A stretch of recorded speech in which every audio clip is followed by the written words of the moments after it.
Hello and welcome to the SCOUTCAST. There's even more pricey premium picks to ponder, and there's also a double game week announcement just now, about an hour ago. My name is Joe. My name is Az. My name's Connor, otherwise known as the FPL Prince. Welcome everyone, and welcome Connor, otherwise known as the FPL Prince. Probably maybe a symbol, change your name to a symbol like the real Prince at some Must point. be referred to as FPL Prince. Yes. I've got under good authority. Yes, now Always. we established now we call you FPL Prince rather than Connor, is how or might slip. Connor takes the gloss off a little bit, doesn't it? We might It does. we might Not slip. quite the same. But thanks for joining us. You are, of course, one of the co-hosts for the FPL Fan Show. And as you can tell by your fabulous camera, you have a fabulous camera. And it's better than all the other video content providers in the fantasy football world. So, yeah, great camera. Az, what's coming up on the show? I love that you don't compliment his fantasy knowledge. No, Just it's got- straight for the What camera. about all the rest?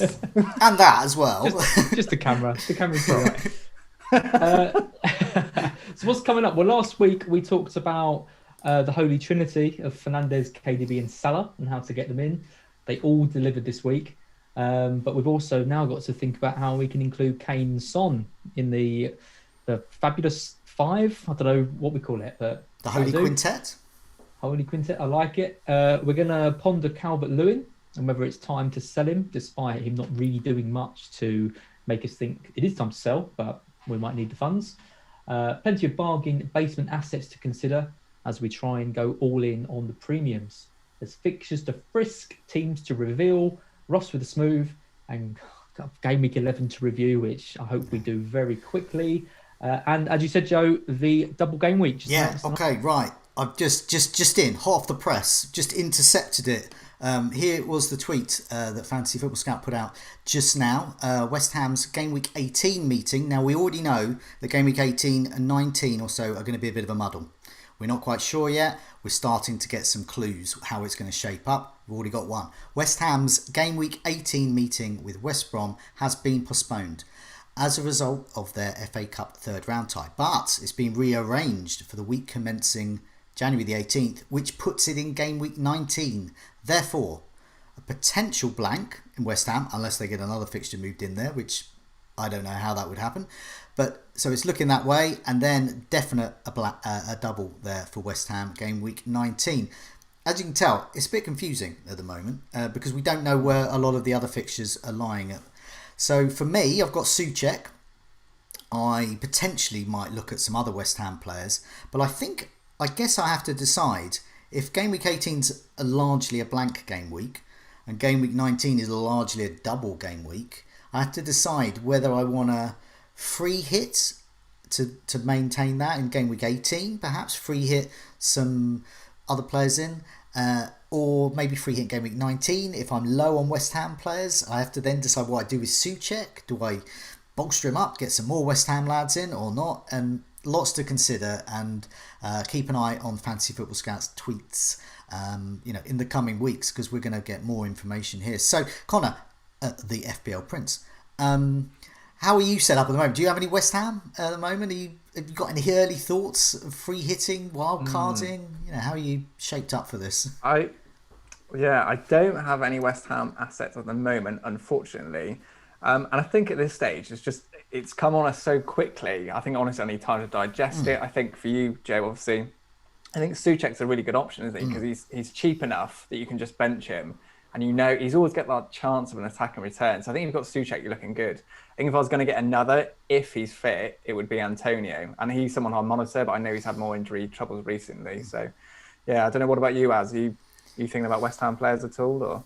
Well, the obvious option is Souček because he's so cheap, and obviously Joe's got him as a fourth midfielder anyway, so he's set up nicely.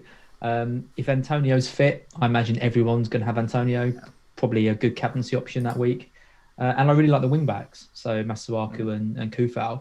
So, I mean, there could be a triple up on that week, but free hitting for West Ham players, maybe a bit much, but I can definitely see people moving for them. I mean, it's not that surprising, though, is it? We knew there was going to be a double game week around this period because they missed the early game. It'd be interesting to see where Burnley's and Villa's and and United's come in. I mean, we know with Man City and Manchester United missed game week 1, so we know they've got a double game week coming at some point. We don't know how it's going to pan out with game week 18-19. But for me, I'll be looking at the captaincy, and it's basically Fernandes, KDB. It's these kind of guys I'm looking at. I mean, Souček's, lovely to own, but I'm not going to base my entire team and strategy around him. I'd be looking at West Ham defender Souček, and if Antonio's fit, he's in. Other than that, I'm not sure. Maybe Bowen. I'd be tempted to, depending on if there's a lot of dross going on that week. If it's a lot of rubbish teams, I don't particularly want long term. I'm quite happy to free hit in the dross. I don't want to get in long term loads of West Ham players. No offence, West Ham. But I think that's the way my early thoughts look at it. But as I said, we've got lots to think about. Nice to get those early thoughts going. Now, this is the bit of the show that myself and Connor, the FPL Prince, have been looking forward to, and as is hopes that we just skirt over, but we're not going to. Come on, hurry up. Okay, so no, you long it out as long as you want. Yeah, so we're going to have a look at our game week 11. So for once, I've had a good game week. So what I've been doing for this is my 4th green hour in a row, so onwards and upwards. I've gone from 4.1 million in the rankings, and I'm now at 1.9, so I've more than halved my rankings, and I'm hoping for more. So yeah, lots of work to do. So what I've been doing is I've been focusing on that Holy Trinity and the Holy Quartet, even getting a Spurs player in. So yeah, got 89, but can I just before you go on, Joe? I just wanted to say this is my moment. I've waited when all I looked at season your for this. team this week, I couldn't believe that you had De Bruyne, Fernandes, Salah, and Kane in your squad, and there was no glaring weaknesses. I literally don't know when that happened. Well, it's called planning. And I've been doing it for about 4 weeks now, secretly. But it's part of that sort of that casual approach that I've been talking about. And people I think misunderstand that. They think, oh, well, I've just gone to sleep. I'm not interested in it anymore. And it's not that at all. There's a pandemic going on. I'm not making early transfers. I'm doing getting the picture up for my team on the Scoutcast. But I'm not going to touch my team until Friday. I'm going to listen to Andy and Neil's team news and then make decisions after that. And that's what I mean by casual. I'm not spending hours and hours of my day on it. But of course, I'm in a lucky position that I'll talk about fantasy football on a show, as you two do as well. So we sort of have a bit of research going in anyway. But yeah, that's what I'm doing. I wanted to focus my team on De Bruyne, Fernandes and Salah. I wanted to keep a Spurs asset. And as we're going to discuss a bit later, it's actually not really good strategy to go without a Spurs asset. So you need Son or Kane or both, probably, unless you're going to just suck up a red arrow for a day. Because there was a lot of people quite surprised how well owned Son and Kane are, and they are mighty. We've been talking about the Holy Trinity, but anyway, that's for a bit later in the show. 85 in all. Just for the benefit of those on the podcast, I still can't quite believe it myself. I'm looking at that and I'm thinking, is this really me? So I've got McCarthy, he was new in from Martinez for a hit. I've got Justin, Chilwell and Lamptey, who did nothing. But up front, I've got De Bruyne, Fernandes, Salah. Obviously, they all returned. De Bruyne captain. Souček even scored one of those weeks. Calvert-Lewin scored. Kane got 12 points. Bamford did me proud as well. And a nice 1 point on the bench. So, yeah, it's just one of those weeks. This just doesn't happen every week. And I wish it did. But an unbelievable week, Joe. Yeah. Like incredible to get returns from all of your attacking players. Yeah, is. But it wasn't just Joe, I tell you what, if I'm the FPL Prince, you are the king. Well, for this week, but I'm going to be dethroned next week. Is that why you've got Connor on, Joe? Just for that line? Well, hang on. Let's have enough of my team. Hey, let's have a look at Connor's team, because there's similarities. He's got 79, no hit, which would indicate that he planned a bit better than I had. He's got McCarthy, Chilwell, Walker-Peters, Taylor, and then in midfield he's got Salah, De Bruyne, and Fernandes. So that holy. Don't get me started on Walker-Peters. And it's supplemented by Jota, and then up front. So you think, you look at that midfield.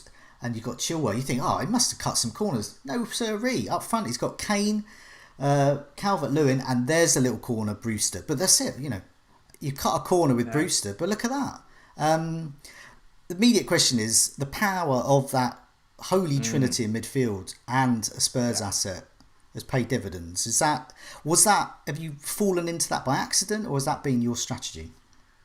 No, I think I have to say, Joe, I think we are exactly the same. We're kind of duller, we're simple, we're safe, and we just know how to play the game. As you just got to listen and learn. It's just simple as that, really.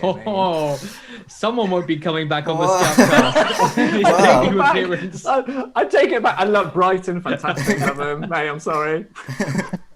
No, but in all seriousness, in all honesty, I had a really rough first few weeks of the season, so it hasn't been all plain sailing. But I have been working towards this strategy, and it's something we kind of talk about each year. I think you guys discussed it on the Scoutcast last year about, do you go for a balanced team, or do you go for the heavy hitters, and just utilize that strategy? And I have tried to fit, who are the big heavy hitters and who am I going to captain? And I've kind of based it around that. And I have to say, in the last 2 or 3 weeks, it's been getting, green arrows, and it has paid off. I think the key, like you guys said, is to not jeopardize the team too much, which I don't think I have, kind of similar to Joe. But yeah, having those 4, Salah, De Bruyne, Fernandes, Kane, I just think they're so important because they can go off massive in every game. And, De Bruyne, he could have had maybe double the points in both these games. So I wouldn't even, it's not even luck, Yeah. What do you guys think? Well, no, yeah, but that, you know what I think, because that's that's the strategy I think. But we do have an alternative strategy. This was the coverage strategy, and let's have a look at Az's team. I hate you so much. 51. Oh, sorry, -4. So it's 47, and so you got Martinez, Chilwell, James, Lamptey, Fernandes, and Son. So they're good, and then Mahrez, and then Ziyech, and then Jota. And then up front, Vardy and Calvert-Lewin. So it's actually not that bad. I was all prepared to go, oh, terrible, but Mahrez played really well, and he could have got a monster haul. Ziyech, unfortunate injury, but I guess, do you think Mahrez and Jota can cover KDB and Salah? I mean, let's just go for the obvious thing quickly. I mean, De Bruyne was by far the standout captain this week, and. It's the reliability of the penalties and the set pieces that make a player like De Bruyne such an amazing option, because De Bruyne missed chances, but in the end he got a penalty, and Sterling was on the end of his good assist, and then he got 3 bonus. So do I think that there was a 12, 13 point difference between KDB and Mahrez in terms of when I watched that match? No, absolutely not. But when a player like De Bruyne gets a penalty, it's basically an 8-point goal. Because they get the goal and the bonus. I mean, Mahrez was a risky shout. I mean, there was plenty of players who had good games. The way I looked at it was, it would have been impossible for me to have got De Bruyne in without an 8-point hit, and it would probably have involved selling Vardy or Son, which, when we go back to the Scoutcast last week, Joe, neither Son, you talked about in the captaincy video with David, the weakness down Arsenal's right. There we go. And him attacking it. Couldn't sell him. And the same with Vardy, Sheffield United's frailty. I didn't want to sell either of them. I just wanted to say, we did the captaincy video again today, and guess what? Spurs against Palace, and guess where Palace's weakness is? It's down there, right? And so I can envisage another Kane pass, Son goal. Exactly. So I didn't want to sell you of those. So, and without selling one of those two, it meant that I couldn't get De Bruyne. So I'm thinking, well, if City are going to hammer, forget about coverage. I've never thought Mahrez could cover De Bruyne. I always knew De Bruyne was going to be the best option. But the thinking was, City going to score a couple of goals in this game. Mahrez is nailed on to play because of Pep's comments saying that he's scoring goals and he's going to start. Mahrez, okay, FPL-wise can be streaky, but he is one of the best players in the league. And I thought, realistically, he's in with a good chance here. He had the best expected assists of all players in the league. Sterling just completely forgot how to shoot when both of his balls came over, but turned into prime Messi when De Bruyne's came through. It could have been a different story. And the problem was the punishment after it. So Mahrez blanks. You've got De Bruyne hauling, you've got Kane hauling, you've got Salah hauling, Son hauling, Ziyech going off after 20 minutes, Jota benched, Fernandes benched. It was just kick after kick after kick, and it was frankly it's probably the worst game week I've ever had in all my years of playing. Well, not just in rank, just in terms of the brutality of it. In terms of it, and then compounded with Brighton losing to that penalty, it was awful. Well, something I've noticed, and another reason why I'm trying to spend a little time on my own personal team is because of the pandemic, because they've got so many televised matches, and they've got one after another. Your rank can go up. And you saw it on the Saturday. Lots of people on social media, wow, look at my green arrow. And it was just like Kane and Son show the next day. And it was like, what? It's all gone and I've got a red arrow. And then you get the Liverpool match with Salah as well afterwards. And you're just going up and down. And it's a roller coaster. I mean, I forgot to mention my excitement of actually having a good game week for the first time in about a year. I forgot I sold Sterling, got 13 points for Salah. Yeah, big. Well, there was a roller coaster for me too. There was a good post today by the official Premier League who said 10 players this season are averaging more than 7 points a match. Wow. Last season it was 2. There you go. God. So it just shows that the amount of options, of options there are, and you think you've had a good week one week, or you think or one day, and you think the next day it's not going to be too bad. You get punished by, like, Zaha was an absolute rank killer for so many people with him getting that haul, because he's a player who a lot of people own. Maybe not in our circles, but in terms of general FPL ownership. When he gets an 18-point haul, we lose hundreds of thousands of places. It's Grealish for me. Grealish is the only player I fear. Yeah, same. So well owned, and he's scoring every week, points that is. I with my structure of focusing on these enablers like KDB and Salah, I can't actually get Grealish in at the moment. I would have to sacrifice someone like Calvert-Lewin, which we'll talk about in a bit. But for me, this week was a rare week because there was no Grealish, because Grealish's match was postponed against Newcastle. So that's not going to happen again. Grealish is going to play again next week. So I'm going to be back to that red arrow for that segment of the weekend. As rough with the smooths, have you got one or two to mention? God, we're done. We're done with the game. Yeah, done with that. I enjoyed that. That was great. You did well there, mate. It's my favourite. My favourite bit of the show, to be honest. I think it was a combination. I think it is poor foresight, because I should have had De Bruyne in for these matches, but I think I did get unlucky with the punishment. But it's one of those weeks. You live by the sword, you die with the sword, and that kind of thing. Anyway, rough with the smooth. So just 2 for these, if I can find them. I've lost them now. Because I had a really good picture. I can buy you some time. I've got it. Oh no, you've got it. Okay, far away. Well, you can buy me some time, Joe. I'll buy you a bit of time. I just want to say that topping the Fantasy Football Scout Mini League and Community Members League is still Mahrez Hussein, who, remember, last week joined the leagues new and to upset everyone else who thought they were top, and Mahrez came in. But Mahrez is up to 14th overall, so could win it. Never know. As time bought, fire away. Well, the smooth I've got for you is it's not really a weekly smooth. It's a kind of a more long-term smooth.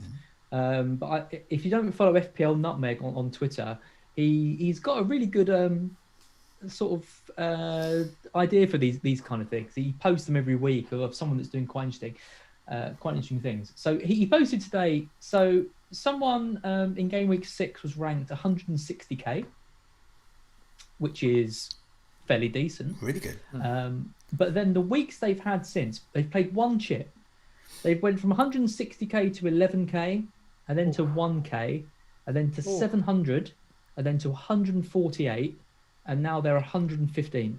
So within 5 weeks, they've gone from 160k to 115. Wow.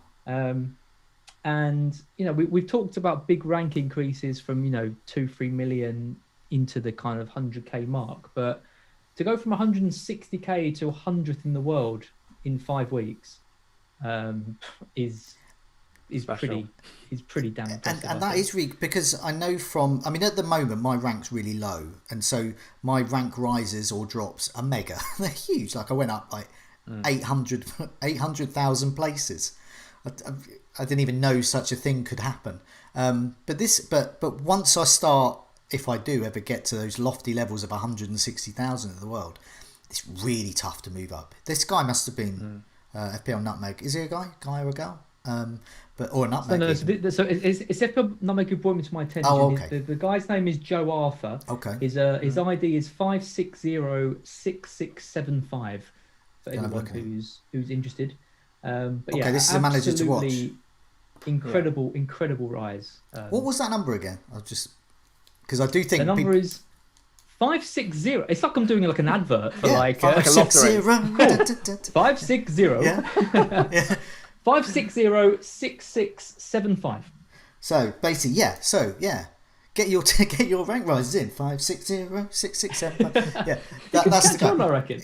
So we've said it a few times now, so there's no excuse. Go back, rewind it, and then key that into the ID and follow Joe Arthur, because Joe Arthur is doing things. It's very impressive. Yeah, okay. And the rough I've got is David Murphy, and I like this. I don't like this one because it's a rough, so I'm not going to like it. But it's a kind of a bit of an example of chasing last week's points, and there's been a few people that I've talked about getting Mahrez in, because obviously he got the hat trick last week. And people are saying, are you just chasing those points? And I felt like it was a little bit more than that when I brought him in, because you had the Pep comments. He's a confidence player, I think. It's a bit different when it's City and you've got a nailed-on attacker to play. So I don't think it was just chasing last week's points. But, that's the argument. Anyway, David Murphy, he made 2 transfers this week for a hit. He took out Zaha and he took out Calvert-Lewin. And he bought in Cavani and Jota. Ooh. So you're looking at about a 30-point swing.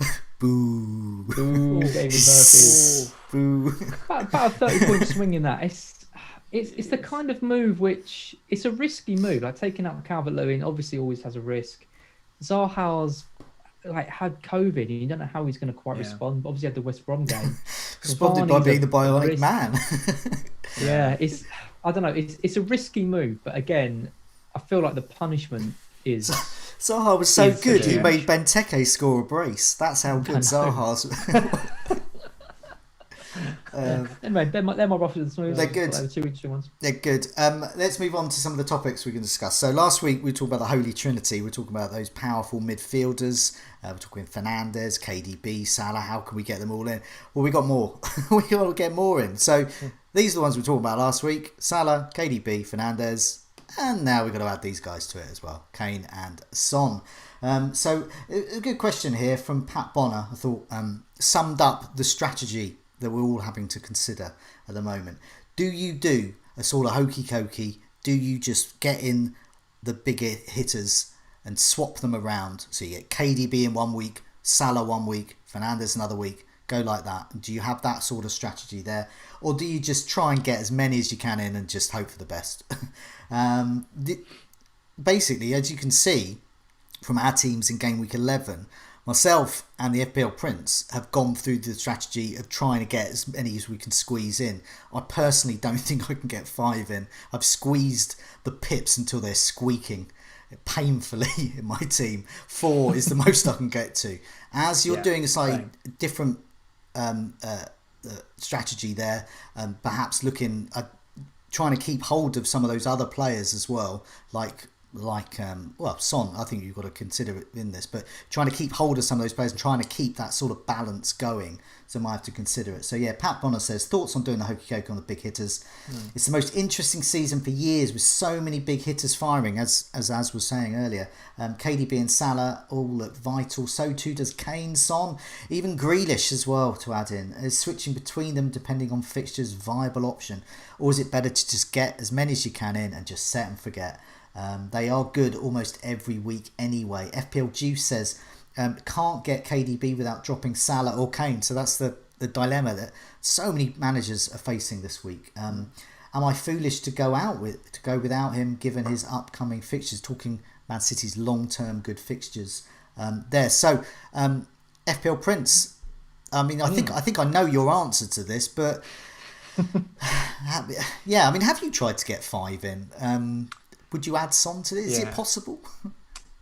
I think the first thing to say, Joe, is that I think 4 is the optimal number. And I think 4 is the right number because I think as soon as you go to 5, I think the rest of your team is just decimated. I mean, I've got 4 as it is, with Salah, Fernandes, De Bruyne, Kane, and I'm still having to play Brewster most weeks. So, it's not exactly ideal. So I think 4 is a good number. And I think with so many of the heavy hitters firing, I think you've got to have 4. I think when people talk about the hokey cokey, it is a viable strategy, but it is also about balance. And my advice is always yes, you can do the hokey cokey, but I always do it on, well, who am I going to captain over the next few game weeks? So if I'm going to captain that player, then by all means, hokey cokey out that big hitter. But if I'm not going to captain them, I'm not sure I would be moving them in and out all the time. So I think 4 is the optimum. And what's your thoughts, Az? What do you reckon to that? I mean, it's hard. It's hard to comment because obviously I've had the poor game week and I only had, I think, probably 2. You'd say 2 of the premiums. I mean, I think the mistake I made was kind of maybe putting Vardy in that bracket. So the other week when I was deciding on my moves, I decided to get Vardy in over the likes of KDB and I took Salah out and that kind of thing. And I think I should have prioritised KDB. It's easy to say with hindsight, but I think City and Liverpool are so beyond everyone else in the league, really, that kind of pushes them so far on. I should have taken that into account. I think it's because City weren't really firing. We didn't really kind of know what was going on, and I sensed a lot of goals for Leicester actually in those 2 games against Fulham and Sheffield United. So I don't want to beat myself up too much because I think the logic I had was kind of okay. It's just been punished in quite a brutal way. I think 4 is a lot. I still think you say 4 is the optimum, but I think Joe's team is impressive because I don't think he has really compromised in too many areas. I'll tell you where I have compromised. Yeah, Souček, and he is Souček is the compromise. Yeah. But he isn't like a kind of not a bad compromise. He's not a Brewster. He's a massive Brewster is a compromise because Brewster doesn't start and he's not very good. And that's true. I mean, it might be harsh, Rita, but okay, the better way is I think West Ham set up their shape well for Souček, whereas Sheffield United don't set up well for Brewster. So that's the difference. I can't see Brewster getting many points coming, but I think Souček is going to continue to outscore a 4.95 million midfielder. So I think Joe's actually quietly built a very strong core with that. I think the Trinity is very, very hard to argue against the Trinity of Fernandes, KDB, and then Salah. I think whenever I see a team with those 3 in, I'm immediately thinking they're going to do well. If they get a Kane, a Son in there as well, then amazing. But I kind of feel like that is the kind of the place where people should be kind of heading to. You talk about coverage. I mean, Jota. I've said this, but I mean, I don't see Jota and Mahrez as coverage. I see Jota probably being the best 6.5 mil, 6.6 mil option there is. I mean, you're comparing him to the likes of Mopé and Wilson and these guys. And I think, he plays for Liverpool team are so attacking and so good that when he does start, you're going to expect good returns from him. Mahrez is that little bit more expensive at 8.3. If he gets a good run of games, I think he can do well for that price. I mean, he's been one of the top scoring midfielders in the game for the last few seasons, despite playing limited minutes. So if he's going to get more confidence from Pep and play more games, you'd expect that point tally to go up. But it's over Christmas. Do you risk that over the likes of Grealish? That's the issue. So getting Salah and De Bruyne in has to be the priority. If you then get one of those in alongside, I think that's completely viable. But I'd probably put Fernandes into that category as well. I think. Yeah, I think you're right. The Trinity. I think Fernandes, De Bruyne, Salah.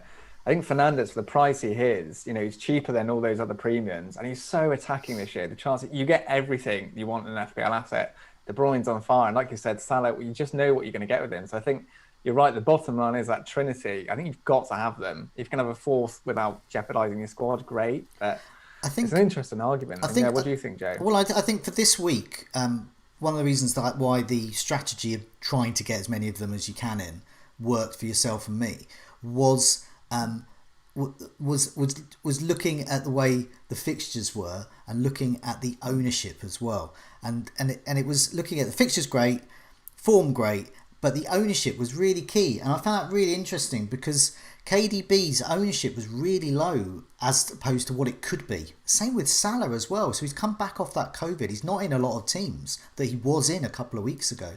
So there's a lot of managers out there without these players who normally would have them as well. And then perhaps they can't get Fernandes in as well. So Fernandes is creeping up in value. And meanwhile, everyone's forgotten about Kane and Son. But not, I say everyone in a certain, say, Twitter bubble, a social media bubble, has sort of forgotten, but not in when you look at the ownership of the whole game. So top owned players, top selected players, in fact, Calvert-Lewin, talk about rank killer, he's 61.8% owned, and some people captain him as well. Son, he's 58.5% owned. I took this screen grab earlier today, so they could have even gone up or down since then. Son, 58% owned, and he could be captained by many. You could be looking at a really huge ownership there. And this is overall as well. Fernandes starting to creep up, 41%. I remember last season, towards the end of last season, he was getting up to like 60%. He was a real rank killer. And I say rank killer because the advantage is to spot a highly owned player that's not performing or suddenly gone out of form, hopping off them at the right time onto a differential and doing it like that. But the problem is those good differentials, if they keep performing well, like Fernandes, they're just going to keep shooting up in value. And soon you get to a point where I'm at with, say, Kane. It's no good me just owning Kane. I need to captain him, and I need to supplement him with Son, because they are assisting and scoring for each other. A bit like when Sturridge and Suarez used to do it at Liverpool. Owning one is fine, but owning both, that's where you get the real gains going there. And I forgot Kane. He's on 40% ownership, just above Grealish. So you can see there with Son at 58, Kane at 40% ownership. That's huge. And there's a lot of teams out there with both of them. Yes, I was going to say just quickly. I mean, just looking at top 10k stats. So Son and Kane are both around the 75% owned or effective ownership in the top 10k. So you do still gain ground when one of them hauls and you own them. Obviously, if both of them haul like they did this week, then it's more of an issue. But if you had Son and he scores, you still do climb up the rankings, and the same with Kane. So it's a really tricky one, because I mean, equally, where there is high ownership, there is high reward to climb the ranks. So I mean, one of the main reasons why a lot of people jumped off Son and Kane was they didn't think Spurs were going to continue in the same form that they showed. They've had really difficult games. They've played City, they played Arsenal, they got Liverpool coming up, they then got Leicester. Like they've got tough matches, but they keep finding a way to keep getting these hauls, and that's when it's more risky. But this week, it didn't matter, because if you jumped off Son, if you jumped off Kane, that allowed you to push money into players like Salah, De Bruyne, Fernandes, who all delivered as well. It's only a problem if the players you bring in don't get points. Top 2 point scorers in FPL this season, Kane and Son, by quite some distance. So they're 100 for Son, 98 for Kane, and then you got Salah slumming it down with 87 points, and then you got Fernandes and Calvert-Lewin. Sane, just call them that. They're like Brangelina. They're like Kane and Son. I do think they're becoming quite pivotal. Yes, you will get teams that rise up the rankings without them, but I think over Christmas I really like that security of Kane. I like the security of him as a captaincy option. So for me, I like Kane. But if I see a team, I think Son, if you can have both, do it. But then you can't get that holy trinity. And I think we've all decided 5 is just can't be done. I mean, I've gone Souček deep. I don't think I can go any deeper than that in my my team. Let's have a look. Brewster deep. I'm not going to go Brewster deep. I'm not going to. I was going to say, I think if I was choosing again, I mean, an interesting question is, do you think we should be captaining? I don't own Son. Should we be thinking of Son as a captain option more? Because look, he's the highest point scorer in FPL. You know, I Do you? I think Son's well captainable. I think we should. I Yeah. think we should. He's supposed to be a striker, you know? I don't. It depends how you look at. If you look at him as the kind of out of position option, so like second striker pushing on, okay, fair enough. But because I was talking to Luke about this earlier in a WhatsApp chat, the difference between De Bruyne and Mahrez this week was set pieces. That was the main difference. It was it was the penalties he had. If you've got Salah, if you've got De Bruyne, if you've got Fernandes, you've got that insurance of always being able to get something out of nothing. That is why those players, they can have a poor game and still get you double digits. Son is an amazing player, and if you captain him this week, you've got a great return. But he just doesn't have that full. If Spurs are playing poorly, he doesn't have that fallback option of getting a dodgy penalty or a cheeky free kick or something like that. I just think it's what makes the other premiums just so important. For me, why I've gone for Kane myself over Son, why I think Son is a great option, but why I personally have gone for Kane. I mean, looking at some of the stats for all matches so far, expected goal involvement, you got Kane on 8.05, but then you've got Son at pretty much half that, 4.64. So you can see in terms of expected goal involvement, you've got to factor in the assist potential of Kane, plus the fact he's on penalties, plus the fact that he can score from open play. So he's got a bit of everything there. Son needs that pass from Kane or whoever, basically Kane, and then he can run onto it. So he needs a team really like Arsenal that are weak on the right. And hey presto, he's got that with Palace coming up this weekend. So it could be another great haul for Son, assisted by Kane, we hope. Well, I hope anyway.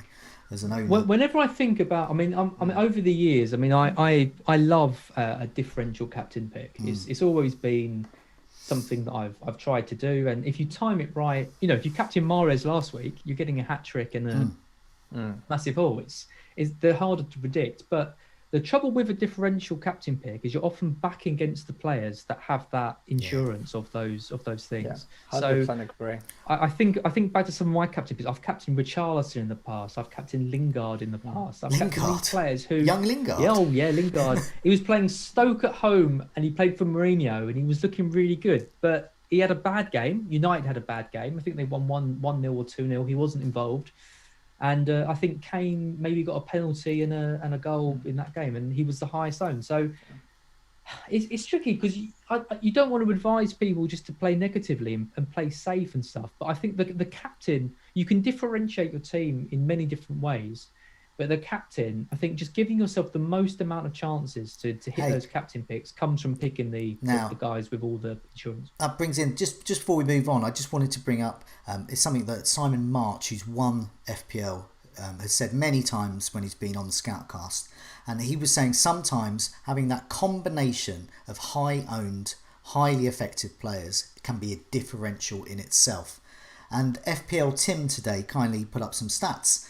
Salah and KDB combination is owned by 4.86 of FPL managers. So there is a differential. If you have Salah and KDB, you have a differential team. You don't think you have, but you have. Salah and KDB and Fernandes is owned by 1.2%. So if you've got all three, the Holy Trinity, you've got a massive differential on your hands there. So to differentiate, to go for those effective players, they're highly owned players, but you can bind them up, and suddenly you've got a kind of big jumbo differential. But that's always my strategy, is to play fancy simple. I think if you just pick the players who, you know, on the set pieces, on the corners, most attacking, if you break it down simply, that is the best way, I think, to play the game. Yeah, I think I just saw a comment in the live chat. FPL Swap was saying about the importance of set pieces there, and totally think that's something Az has mentioned as well. But there are other ways to fit all these players in and differentiate your team, which is looking at ultra cheap players, but effective ultra cheap players. Mentioning the names Vestergaard, for example. Az, we've got some community questions on this, I understand. We do, yeah. So obviously, if you're trying to fund the likes of Kane, Fernandes, Salah, De Bruyne, all these guys, you need to think about who you've got, you know, as your enablers, as your budget people who are going to be able to do that. So quite a simple question: who are the best players to be considering? In this category. So Frederick in our shadow asks, with all the pain of trying to accommodate all the big hitters in midfield, which defensive options should we be looking at to balance this out? For example, I have Bruno, Salah, KDB, Grealish, and Kane, Calvert-Lewin, Bamford, and they just have 25 million to put over the 5 spots of their defence. And obviously, this season, I think in previous seasons we've always had a kind of a 4 mil defender who's just taken up one slot and we've just forgotten about. We had it with Lundstrom last year. We had it with Wan-Bissaka kind of the year before. But this year it was Mitchell for a bit, and then obviously he's now not even in the squad going into the Palace game. So unless you literally just sacrifice a spot in your team, you're now having to fill with 4.5 defenders, which obviously means less budget in a time when we need as much as we can get. So yeah, interesting what you can get. I mean, I took a hit this week. I did Semedo to James, so that actually paid off. Is probably in a really awful week. Semedo getting an own goal, and James getting an assist after conceding within about 3-4 minutes of where it was in the Leeds match, was actually quite satisfying. So I still think James is amazing value at 5.2. So if you've got, I mean, pretty much everyone's got Chilwell. If you've got James, and then you've got a 4.5 defender like Eiling. If you've got Lamptey in a 4.5, you've got Kufau or Masuaku. There's plenty of 4.5 options you can get. So that to me is a kind of quite a sensible defensive strategy. It doesn't cripple you in defence. Equally, you're not pumping loads of money into it. Prince, what do you reckon? Where's your? I mean, you've got Brewster, but you can't be too happy with him. Is there any others you're considering? I mean, first thing to say is I think that's a really good move actually made with Reece James. I think importantly, it's kind of being overlooked, but Olivier Giroud is actually really good for Reece James. And what's been happening in the last few game weeks is that Reece James is a fantastic crosser. He's been putting in all these great balls. Now, Giroud's biggest strength and all his goals all come from when he cuts in on that right side. They all come from there. So if Giroud plays, Reece James is going to get assists. And I think if you're actually picking now, I'd probably pick Reece James over Chilwell for the money saved, and with Giroud doing so well. So I think that's a really good move. I think it's such a shame that Ziyech is out, because Ziyech and James complement each other so well. Because it's similar with Mahrez and with Cancelo. Cancelo bombs on, Mahrez tucks in, creates space, he puts the crosses in. And that's exactly what James and Ziyech were starting to build that understanding. Exactly. So I don't know what's going to happen now that Ziyech is going to be out for a while. Yeah. I think he'll still provide. Yeah, I think he'll still provide value. I think it does. They got difficult fixtures, but I think he still looks a fantastic option. I think he's probably the most underpriced defender in the game this year. I'd say now we know he's starting. I think it's a good shout. I agree. I mean, in terms of other defenders, I think an interesting point would be interesting to hear your guys' thoughts about. I've actually only made one defensive or goalkeeper transfer this season, and that was Trent to Chilwell. And it's actually, been one of the reasons why I've kind of done quite well this year and kind of higher up. So I'm focusing on the kind of the bigger assets, the midfield and forward assets, and be interesting to hear your guys' thoughts on how many defensive moves you've made. But I think in terms of other defenders, if I was looking right now, I would definitely probably target the Leeds. Probably Dallas, I think, because he's kind of that out of position player. Leeds so attacking that even if they concede, you've got an attacking return. Az probably isn't going to like it, but I think Kyle Walker-Peters has been really great value, and as have Southampton this year. So I think the Leeds defence, Southampton defence, some good options there. Joe, what's your thoughts on that? Well, I mean, two things. I mean, for midfield, I think Souček is the guy who's offering that value at the moment. Let's compare him to Brewster. So Brewster's got 9 points, Souček's got 40. So it's not great, but that's not bad for a 4.9, whatever he is, midfielder. Some of the stats I've got on the screen are the ones that everyone can see on the FPL site. And they show that in terms of defenders below 4.8, Vestergaard, Bednarek, Walker-Peters, they're all in the mix there. These are all great value. As you were saying, Prince, that's the way to do it. That's the way to do it. Definitely. I foolishly got rid of Walker-Peters earlier in the season. Waste of a transfer because he's been great. In fact, he's one of the best value ones. Consa's in there with Villa. I did a bit of research, got my stats out, and so I had a look at chances created amongst defenders who are under 5 million or so. So I mainly did it sort of 4.7, 4.8.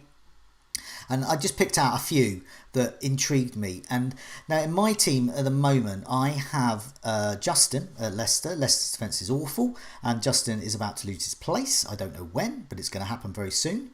I've also got Lamptey, who is just absolutely wonderful to watch, but he's hopeless with FPL. So I'm going to have to, at some point, just resign to the fact that I'm just going to have to love him in real life and just discard him in FPL. So I am actually in the market for a couple of cheap defenders and more effective ones. The ones I've got up on the screen have got these are chances created over the last 6 game weeks, so it's a broad spread of the types of teams that they've faced as well. Target at Villa, he's the guy I want. Now Villa have 2 doubles on the horizon, probably somewhere around the game week 19 mark. 9 chances created, yeah, he's the guy I want. Koufal at West Ham, has been mentioned by you as a number of times in recent weeks. 4.6, created 8 chances last 6 game weeks. Looks great value. And then FPL Prince, what you were saying, target Leeds. Next I've looked at Alioski, Ayling, Dallas, all creating chances. Dallas especially has had 3 shots on target. That's not bad considering he's a 4.6 defender. And there he is, Jamal Lewis at Newcastle, 4.3. So if you're looking to upgrade, what I'd like to do is upgrade my Mitchell. I would like to perhaps upgrade Mitchell and use some funds from Justin to do it. I don't have anything in the bank. So I will have to target these types of players here. And I think they will be slightly more effective than the ones I have at the moment. And hopefully I won't have to do it. And it's also targeting the doubles coming up. So as we know, West Ham have a double. That's a team to look at in terms of their defenders. And Aston Villa as well. And at the moment, Leeds fixtures are really good. I have Ayling, so I'm not looking to double up on a Leeds defence. I think Ayling and Bamford is enough for me at the moment. Terms of Leeds, but great value. Leeds are really good value at the moment. So yeah, that's my thoughts on them. But I mean, there is value up front. You mentioned Brewster. Okay, not as effective. But Calvert-Lewin, now a lot of talk about getting rid of him, but he's got 11 goals. We've only had 11 game weeks. So yeah, I understand we have a question on that, FPL Prince. We do, Joe. So yeah, Calvert-Lewin is obviously a really big topic at the moment, and it seems absolutely mental that we're considering, selling probably the best value player in the game and the top scorer in the league. But pardon me, Make Arrows Green again asks, for me, the burning question is not one of the many big hitters, but rather what do we do, if anything, with Calvert-Lewin? So there is no doubt that he's a much improved player, and most importantly, he's scoring goals. But with the main creative force in the team, Rodriguez, looking increasingly disinterested and Everton's fixtures about to turn, do you see value in hopping off him early? So this is something I actually spoke about on the FPL fan show, and I've got quite a lot of views on it. And I think it's actually closer than people think. If I just say my views and I get your guys' thoughts, but I think the first thing to say is, yeah, Calvert-Lewin, he has done fantastic. And I do think he'll continue to score and do reasonably well. I think, Everton do have difficult fixtures, but, when they've played these big teams, especially at home in the past, they've always done well. I mean, I was at the game against Chelsea last year and he scored a brace, and Calvert-Lewin was fantastic. So I do think he still can be good value. I think the important thing here is I cannot say, as an Everton fan myself, the difference Luca Dean makes to Calvert-Lewin is massive, and especially Seamus Coleman too. So Seamus Coleman is meant to be back soon, which will certainly help. But Luca Dean puts in so many crosses from the left for Calvert-Lewin, allows him space, and so many of his goals come from that point. So he is going to struggle more, I have no doubt about it. And with difficult fixtures, and especially players like Bamford, where you can have, money saved, it is an interesting question. So yeah, what's your guys' thoughts? If I was Joe, just going to say, well, yeah, I mean, Luca Dean, he's been out for what, 2 weeks now, or 3 weeks? He has. A couple of weeks. So he's out for about 2 months. He's out for 2 months, but he's been out for a couple of weeks. So handily, the stats I've got up on the screen, people are wondering why I've got so lots of figures underneath a picture of Calvert-Lewin. And this is the last 2 game weeks. So this is what Calvert-Lewin's been up to, stats-wise, the last 2 game weeks. And he's had 7 shots inside the box, 4 of those on target, and he's created a couple of chances. He's even had a headed goal attempt. His minutes per goal attempt in the box is one every 25.7 minutes. That's Jesus territory. Aguero in his prime territory. So he's without. So I think we had this chat before about how much he relies on Richarlison as well being in the side, and we could see Richarlison there with 4 shots inside the box, 4 of those on target, 5 chances created. Rodriguez is still creating chances, but yeah, he's no Luca Dean. But nevertheless, I think he is what you were saying. He's still going to get you points, just not as many as he would if he had Luca Dean, Coleman, Rodriguez, Richarlison all trying to aim for his head and get him to score. But he's still going to plug away at that. So he's had a mixture of fixtures so far, 11 game weeks, and also various players like Rodriguez, Luca Dean, Richarlison have been in and out through injuries or suspensions.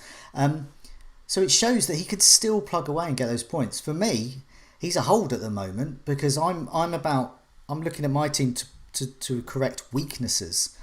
So obviously, sadly, Lamptey is a FPL weakness at the moment. But Calvert-Lewin is not, for me, a weakness. And also looking at the last 4 matches, expected goal involvement and big chances, Calvert-Lewin is right up there alongside the likes of Bruno Fernandes, Watkins at Villa, by the way, who's also for value, De Bruyne, Werner, Zaha, and Vardy, Salah. So this is the sort of company he's mixing with, really, the likes of Watkins. That's the sort of company Watkins is mixing with. But it shows that Calvert-Lewin is offering great value at the moment. Unless I get evidence that he's just going to be a 2-point guy. But I haven't seen that at the moment in a range of fixtures with a range of personnel around him. So that's my thought. So big thumbs up to Calvert-Lewin. I think he will. I think Everton as well, they do tend to keep attacking in these big games. They're not really the type of side. We can't really defend, that's the thing. So it's like they've kind of got to attack and got to go for it. And when you've got Richarlison, Rodriguez, Calvert-Lewin, use your strengths, and they will. So I think he's still going to get chances. And the important thing is he is clinical. I know with Bamford he's cheaper, but he does tend to miss more. With Calvert-Lewin, he doesn't tend to need as many chances to put them away. So I think if you got him at 7 million, I would say more keep. But I do understand the argument with the money saved for Bamford. I mean, what's your plans? What are you thinking? Well, for me, there's only one move you can make if you're looking to get rid of Calvert-Lewin, and that is Calvert-Lewin to Bamford, because if whatever you've got Calvert-Lewin in for, you're going to be saving at least $1 million. It could be more. If you got him at 7 million, he's now 8, so you could be looking at saving 1.5. And if that then gives you the money to upgrade someone to your Fernandes, your De Bruyne, your Salah, whatever, then I think it's viable. Because I mean, you look at Bamford's fixtures: West Ham at home, Newcastle at home, United, Burnley at home, West Brom at home. I mean, the next 5 games couldn't really be much better. Yeah. And do I expect Bamford to possibly match Calvert-Lewin's points over those games? Yeah. I probably do. I wouldn't back against him. Ooh, Definitely not. I hope so. I've got both of them. Yeah, exactly. Well, so have I. I don't think that's not me sort of saying, Calvert-Lewin needs to go. But I think if it is a case of if you've got a strong rest of your team and you're looking at money to save, I do think Calvert-Lewin to Bamford can give you that bit of extra money to propel one of the other players up a little bit. I still think Calvert-Lewin's going to keep delivering. It's ridiculous. I mean, I was so against him at the start of the season. I never thought he would have any chance of hitting 20 goals. I thought, but what's been impressive is even with Everton really, really going off the boil, as I'm sure you know well, Prince. Thanks, Az. Cheers, mate. He's still only blanked twice all season. He had a blank against Leeds at home and a blank against Southampton. In every other game, he scored. Oh, sorry, and Southampton. So three blanks. But I mean, you're looking at a 7 million starting striker. It's an incredible run. So I think if you're looking to be clever, and you're looking to move him on for someone to try and you're getting Ings, or you're going for Jesus, or you're trying to be a bit clever, I think it's a no-go. But if you're using that money to upgrade one of your midfield and you're getting Bamford, then I think it's sensible. But it would be a very reluctant sell for me. Also, I was just going to point out the fixtures. There's a lot mentioned about Calvert-Lewin's fixtures. So he's got Chelsea, Leicester, Arsenal, Sheffield United, Man City, and West Ham coming up. And actually, that's not too bad. So that on the face of it, all you do when you look at the fixtures, you look at Chelsea, Man City. That's bad.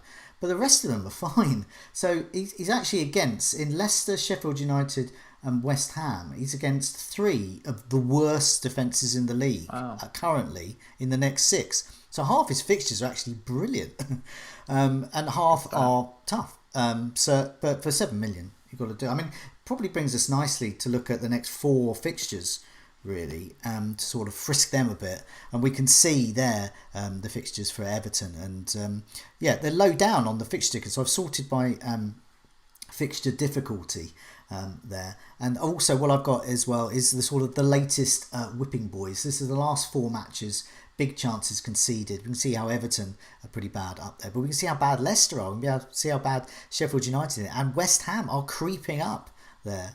West Brom still the worst in terms of big chances conceded. This section really, as you see from the pictures on the screen as well, is also brought to us through Football Index. That's something we're partnered with Fantasy Football Scout, so you can look at players at buying through that, and so that's where you can buy and sell shares players and use fantasy football knowledge to get a profit.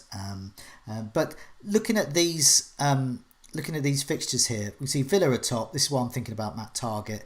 We've got Liverpool, Brighton, don't go near the defence, Newcastle, Leeds, and Leeds fixtures are West Ham, Newcastle, Manchester United and Burnley. Then they've got Man City and West Ham, all good fixtures there. And then right at the bottom, West Brom, Tottenham, allegedly have bad fixtures, I think. But looking at that, Crystal Palace, I think it's a fine fixture for them. Liverpool is tough. And then Leicester and Wolves. We saw what happened with Wolves at Liverpool. When they're against quality at the moment, without Jimenez, it's all filtering through right to the back, I think.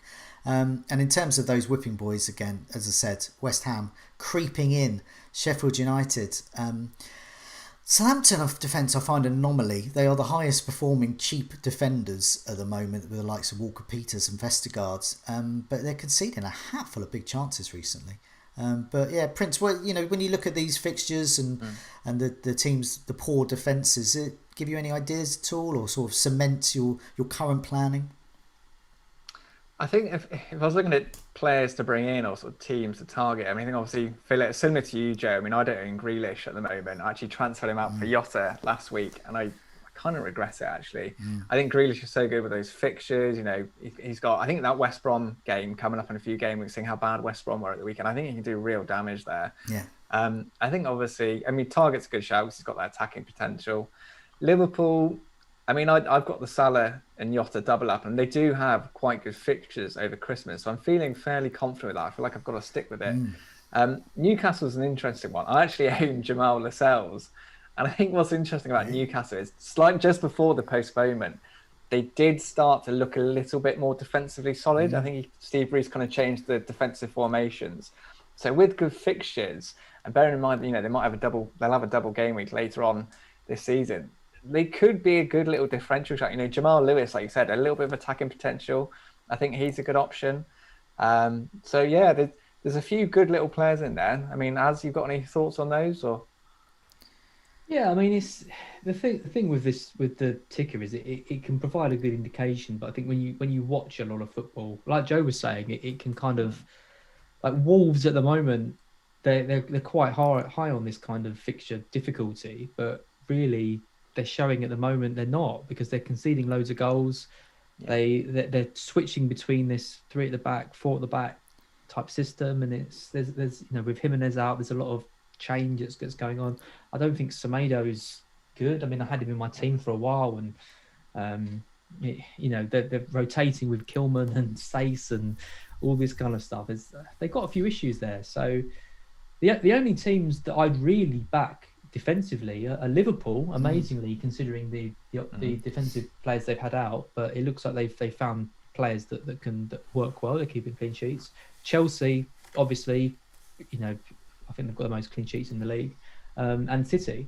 But aside from that, I fancy if you've got a good player, I fancy them to score in any other match. Really, there's not many games that I would be worried about if I had any attacking players. Because in those we've got so games. many premium players to get in. Unfortunately, Robertson for me is gone, long gone.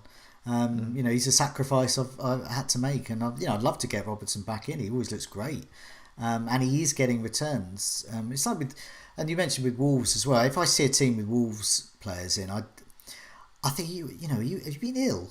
Have you been in hospital for a while or something? Just because they just not touched their team for a month? Because having Wolves players in at the moment is an interesting option because he's out of position. I mean, we saw him. He lined up front against Liverpool. If they had better fixtures, I think he's 5.6 million. We're talking about budget players to get in. I mean, he's a perfect punt to go for if you're looking for someone a bit different. The same with like Neto, but the fixtures are so bad that you would kind of avoid them. But I think it's why we're seeing so many players hitting these high points per game marks is because the standard of defending is so bad in the league. I mean, look at Arsenal. I mean, Arteta, last year, Arteta, they were looking good. I mean, he got Arsenal playing a good system, and they defensively, you can say what you like about attacking wise, but defensively, he had formed a solid, whatever system he'd got, whatever players he got, they were formed like a solid base, and they weren't shipping many goals. This year, they've added like Gabriel, they've added Partey. I thought this year, this is going to be a good year for Arsenal. They've signed players in key positions that they're really out lacking. They've just completely fallen apart. Like they're so weak. Like, you look at Bellerin in that game against Spurs. He's giving the ball away. The tactics all over the place. It's like a kitten, isn't it? It's like counter on them. It's like literally going into a boxing ring facing a kitten.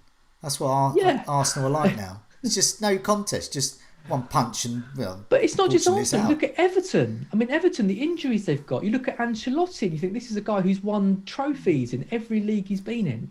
They can concede against anyone. They are so fragile at the back. The same with Wolves. Look how few goals. You be careful, lads. You're trying to get me back for earlier, aren't you? I like that Christmas jumper to start with. Don't like it now, mate. Well, I think Brighton, another good example. I mean, Brighton, I think the second or third for expected goals conceded. We're statistically the second or third best in the league. We've conceded the fewest expected goal chances, but we cannot defend set pieces.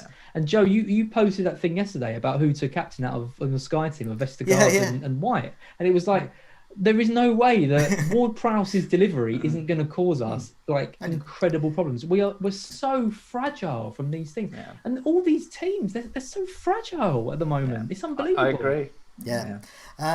Just before we move on, just to mention you can sign up to Football Index and take advantage of their 7-day £500 money back guarantee. There's links in the description below about the sign up, as well as a link to check out the full terms and conditions. This is for 18 plus only.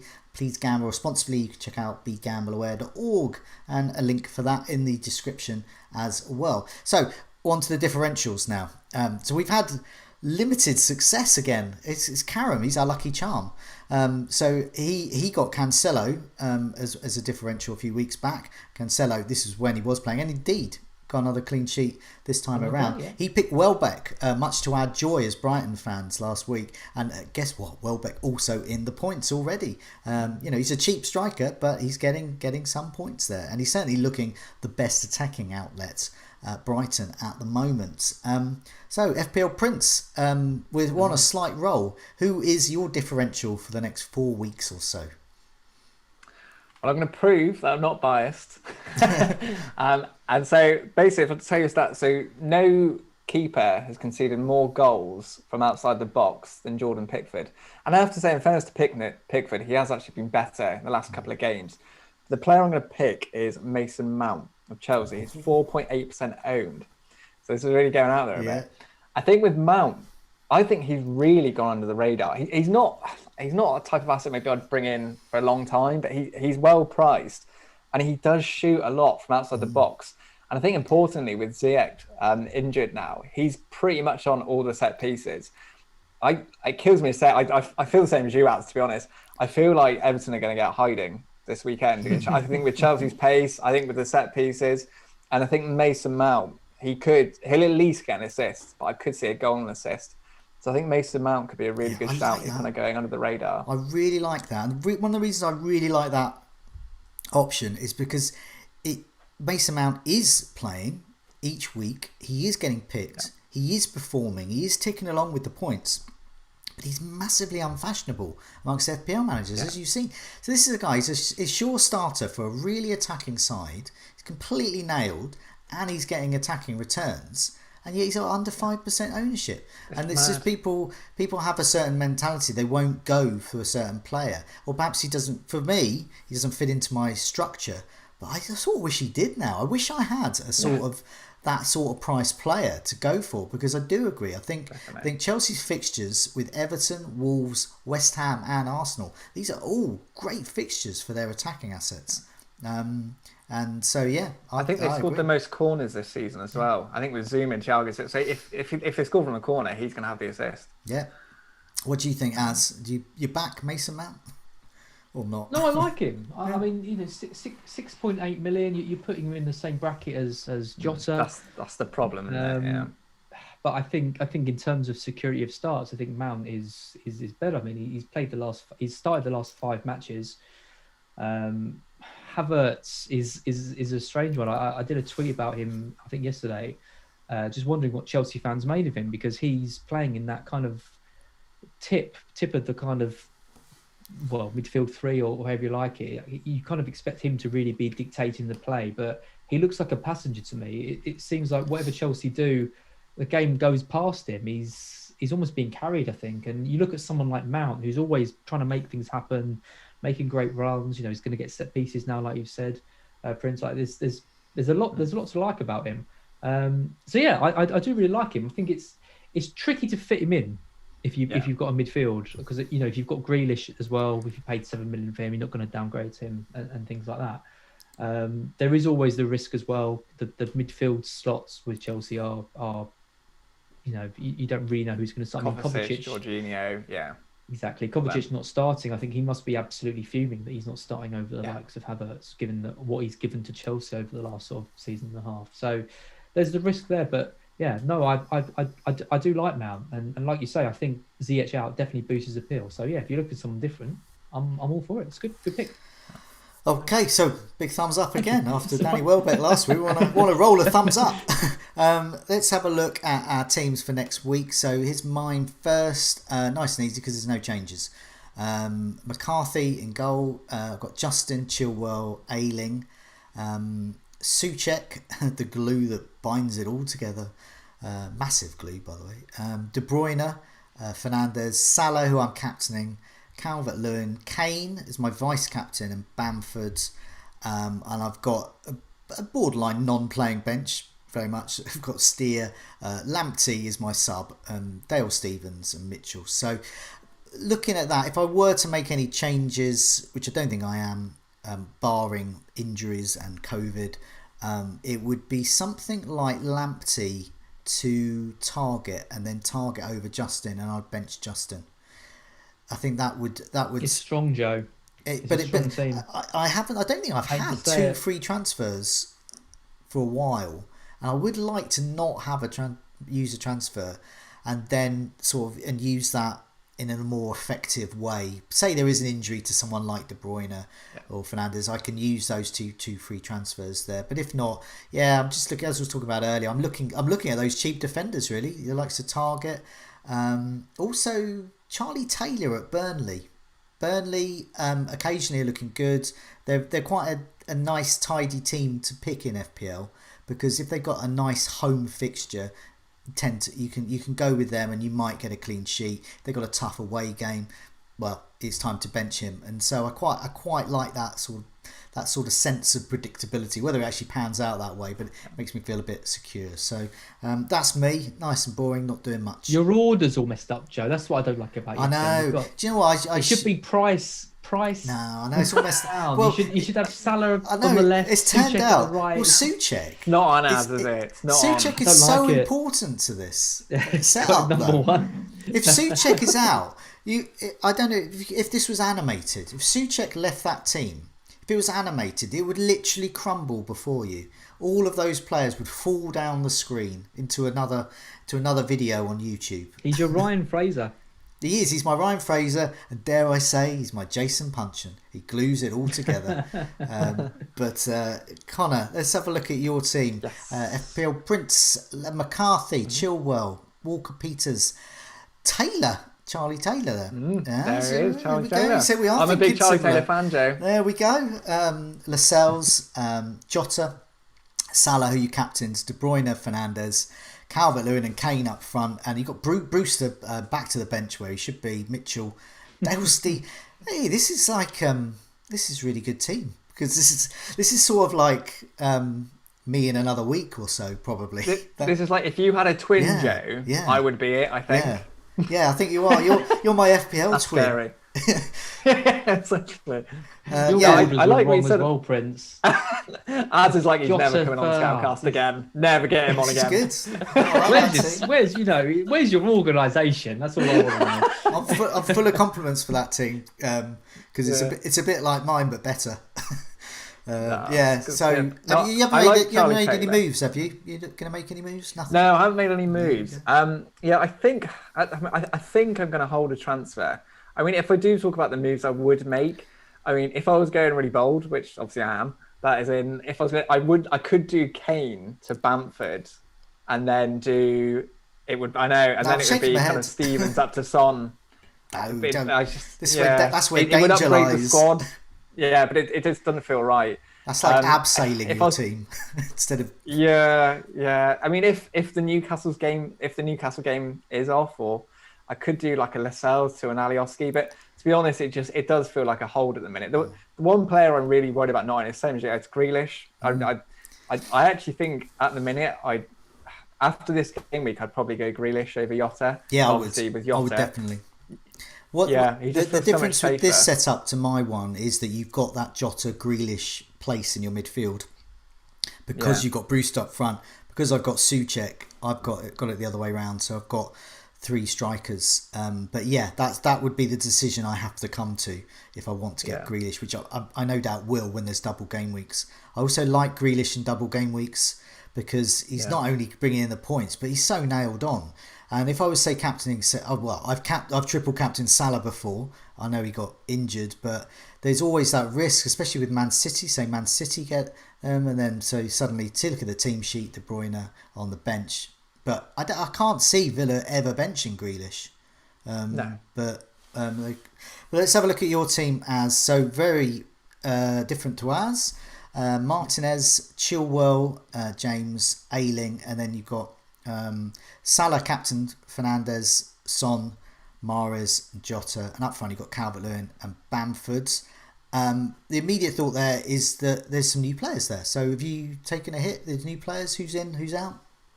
Yeah. So early moves. You're the opposite of what you like to do, Joe. But I had to move early just for price reasons. So Vardy and Ziyech have left. Obviously, it was less of a risk because Ziyech has got the more long-term hamstring injury. So Vardy left for Bamford, Salah's come in for Ziyech, and Salah captain. So I'm looking a little bit more kind of balanced, I think, now. I've got Salah and Fernandes in place. I've got Son there. Mahrez and Jota, I think, are the kind of the problems because I don't think they adequately cover Salah.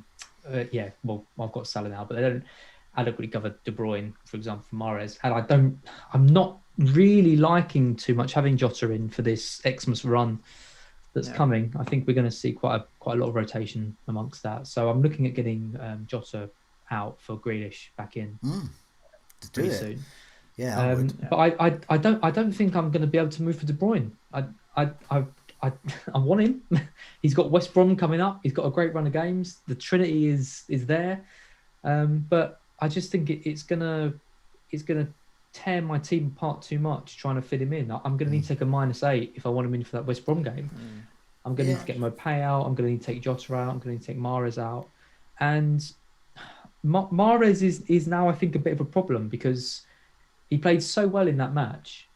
And I think he is now I think he's potentially entering into the form of his life at City. So I'm hoping that works in tandem with De Bruyne, and De Bruyne can feed him and they can work together, rather than Mahrez just boosting De Bruyne's appeal and watching my rank slip further and further away. So I'm kind of looking at it as I'm hoping Mahrez can serve as a good option that gets into the City attack. Would you ever captain Mahrez as? Never again. Never again. That's as good as You it did it gets last with year, Mahrez didn't you, as well. on your holiday? That was one of his best performances of the year. It was. One of my favourite That's the stories, issue. that is. Yeah. That's yeah. I know that. Well, that is the issue of when I was in Poland. But this it's the Groundhog Day. I bought in Mahrez this time last year. You didn't learn your lesson. Blanked. I know.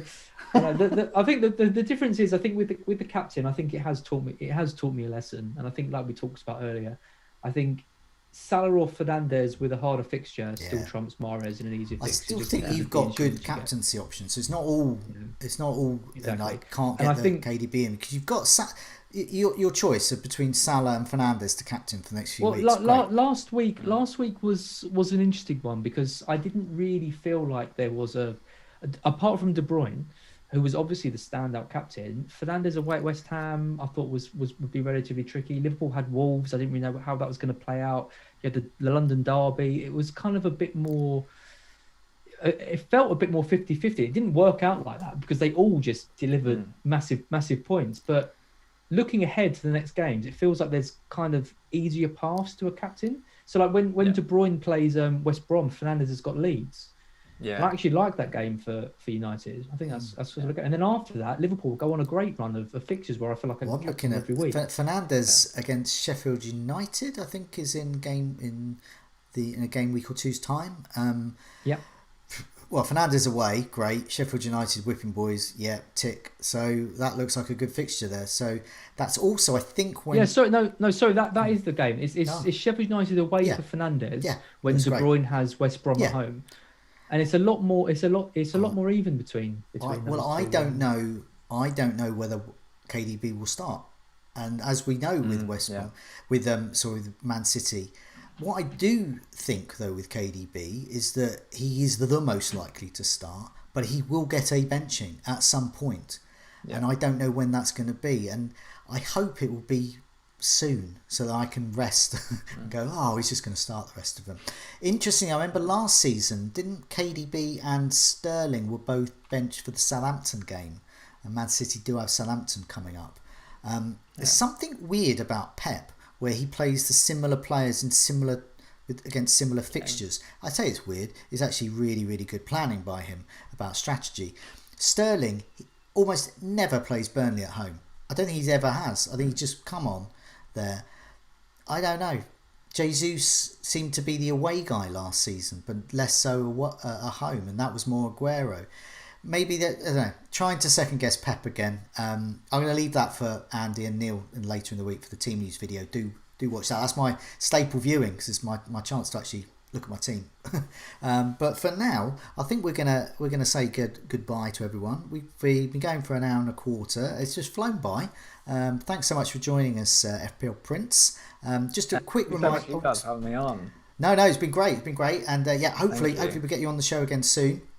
And just wanted we've had lots of stats going on and tables. These are all from the members area. Do have a look at that. Lots of good stats in there to play with. But for now, it's goodbye from me. Good night. Good night from me. Goodbye all.